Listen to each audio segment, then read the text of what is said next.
Hello, Mr. Betts here. I'd like to continue adding to our toolbox of shortcuts for taking derivatives.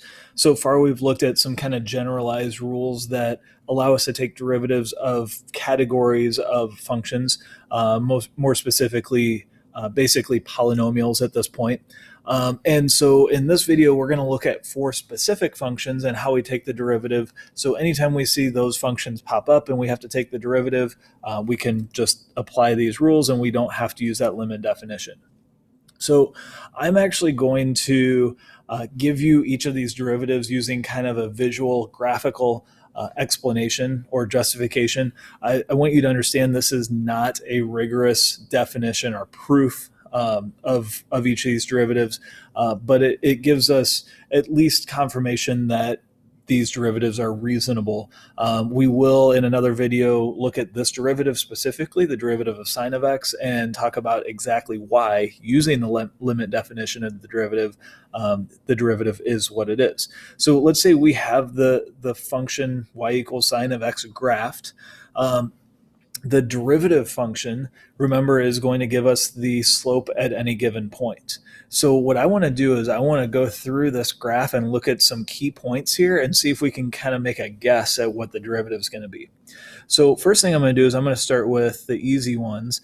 At these maximums and minimums, we're getting horizontal tangents, and a horizontal tangent is going to have a slope of 0.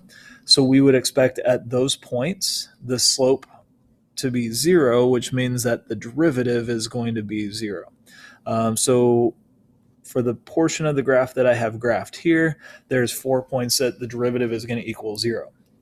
Now I'm going to look between, this is at negative pi over 2 here and positive pi over 2 here.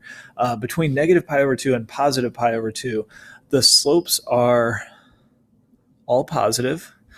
We can see that the closer to negative pi over 2 we get over here, the smaller the slopes are going to be. They're going to be closer to horizontal lines. And the same thing here. And in between, it looks like this point right here is going to have the biggest slope. And if I draw the tangent line, it looks like that's just the line y equals x, which has a slope of 1. So our derivative, we would expect to have a value of 1 at 0. And in between, it's increasing to 1 and then decreasing back to 0. Between pi over 2 and 3 pi over 2, it's going to be kind of similar. The slope at this point looks like it's going to be negative 1, or at least close to it. It does turn out to be exactly negative 1. And so we're going to get a graph that looks like this. And then there, and the same thing's going to be happening. So we're going to get negative 1 there.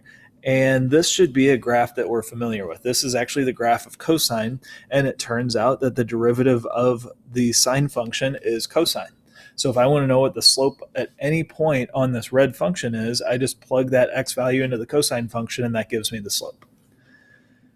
If we look at the cosine function, it's going to be really similar, but just a little bit different. So if we look at the points where we have those horizontal tangents, that's going to be at negative 2 pi, at negative pi, at 0, and at pi, and at 2 pi. The horizontal tangents are going to give us slopes of 0. In between negative 2 pi and negative pi, we're going to have negative slopes. So the biggest that's going to be is a slope of negative 1 there. Then we're going to have positive slopes all the way up to positive 1 here at negative pi over 2. And then negative slopes going all the way down to negative 1 there, and positive slopes going all the way up to positive 1 here. And so this graph looks a lot like the sine function, except remember the sine function increases first and then decreases. So this is the sine function but flipped over the x-axis, so it's going to be the opposite of sine. So the derivative of the cosine function is the opposite of the sine function. If we look at the graph of e to the x, so e to the x is a little different. We don't have that oscillating feature that we had with sine and cosine, but we can do something kind of similar. So if we look at slopes here, I'm going to start with, let's start over here on the left end. If I were to draw a tangent line here, the slope looks like it's going to be pretty close to zero. Now, it's not actually going to be zero. We know that as we go to the left, this function is getting closer and closer to zero, which means as we go to the left, it's decreasing. So as we go to the right, the slopes are going to be positive, but just barely positive. So the slopes would be really close to zero over here.